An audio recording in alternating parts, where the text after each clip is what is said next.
Hi everyone, welcome back to Chinnu's taste buds. ഇന്ന് ഞാൻ നല്ല മധുരമുള്ളൊരു മാങ്ങാക്കറിയാണ് ഉണ്ടാക്കുന്നത്. അപ്പോൾ അതിനു മുമ്പ് എൻ്റെ ചാനൽ ഇതുവരെ സബ്സ്ക്രൈബ് ചെയ്യാത്തവരുണ്ടെങ്കിൽ സബ്സ്ക്രൈബ് ചെയ്യണം. അതിൻ്റെ കൂടെ തന്നെ ബെൽ ഐക്കൺ കൂടി ഒന്ന് ക്ലിക്ക് ചെയ്യണം. ഇനി ഇതിന് ആവശ്യമുള്ള ഇൻഗ്രീഡിയൻസ് എന്തെല്ലാമാണെന്ന് നോക്കാം. ഞാനിവിടെ 2 പച്ചമാങ്ങയാണ് എടുത്തിരിക്കുന്നത്. മാങ്ങ ചെറുതായി അരിഞ്ഞത്, ഒരു സവാള.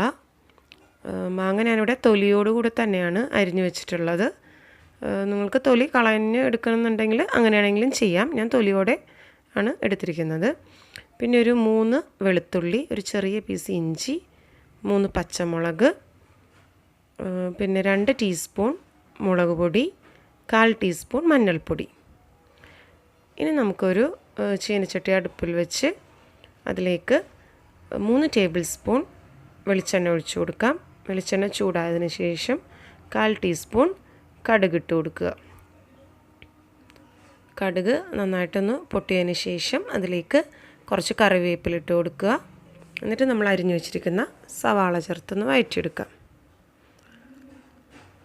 നമുക്ക് വളരെ പെട്ടെന്ന് തന്നെ തയ്യാറാക്കിയെടുക്കാവുന്ന ഒരു കറിയാണ്. ഇനി ഇതിലേക്ക് അരിഞ്ഞു വെച്ചിരിക്കുന്ന ഇഞ്ചിയും വെളുത്തുള്ളിയും പച്ചമുളകും കൂടെ ചേർത്ത് ഒരുമിച്ച് വഴറ്റിയെടുക്കാം.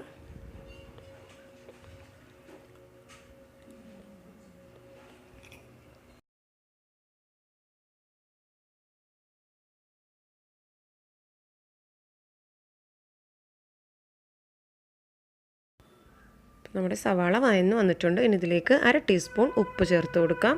ഉപ്പും കൂടെ ചേർത്ത് നന്നായിട്ട് ഒന്നുകൂടെ ഒന്ന് വഴറ്റിയെടുക്കണം.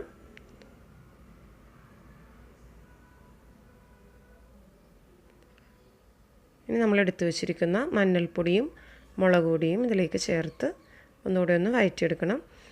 മുളക് പൊടി ചേർക്കുമ്പോൾ ലോ ഫ്ലെയിമിൽ വെക്കാൻ ശ്രദ്ധിക്കണം, അല്ലെങ്കിൽ പെട്ടെന്ന് തന്നെ കരിഞ്ഞു പോവും. അതുകൊണ്ട് ലോ ഫ്ലെയിമിൽ വെച്ചിട്ട് ചെറുതായിട്ടൊന്ന് വഴറ്റിയെടുക്കണം. ഇനി ഇതിലേക്ക് അരിഞ്ഞു വെച്ചിരിക്കുന്ന മാങ്ങ ചേർത്ത് കൊടുക്കാം.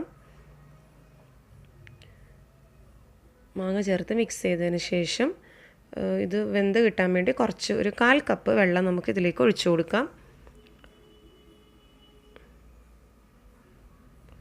വെള്ളം ഒരുപാട് ആവേണ്ട, ഒരു 1/4 കപ്പ് വെള്ളം ഒഴിച്ച് നന്നായിട്ട് ഈ കറി ഒന്ന് തിളച്ച് കിട്ടണം. ലോ ഫ്ലെയിമിൽ വെച്ച് നന്നായിട്ടൊന്ന് വേവിച്ചെടുക്കാം. ഉപ്പ് നോക്കിയിട്ട് ആവശ്യമെങ്കിൽ കുറച്ചുകൂടെ ഉപ്പ് ചേർത്ത് കൊടുക്കാം. ഞാനിവിടെ ഒരു 1/4 ടീസ്പൂൺ ഉപ്പ് കൂടെ ചേർക്കുന്നുണ്ട്. നമ്മുടെ കറി നന്നായിട്ടൊന്ന് തിളക്കുന്നവരെ വെയിറ്റ് ചെയ്യാം. ഇപ്പോൾ നന്നായിട്ട് തിളച്ച് വന്നിട്ടുണ്ട്. ഇനി ഇതിലേക്ക് 2 ടേബിൾ സ്പൂൺ പഞ്ചസാര ചേർത്ത് കൊടുക്കാം.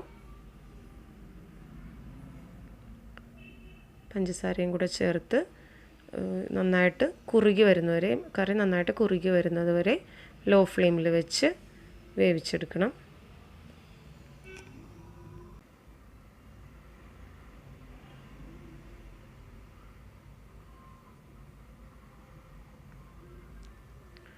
നമ്മുടെ കറിക്ക് ഉപ്പും മധുരവും എരിവും എല്ലാം ആവശ്യത്തിനുള്ളതുണ്ട്.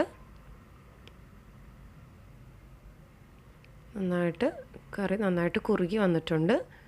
നമുക്ക് ഫ്ലെയിം ഓഫ് ചെയ്ത് സെർവ് ചെയ്യാം. നമ്മുടെ മധുരമുള്ള മാങ്ങാക്കറി തയ്യാറായി കഴിഞ്ഞു. എല്ലാവരും ട്രൈ ചെയ്ത് നോക്കണം. Thanks for watching.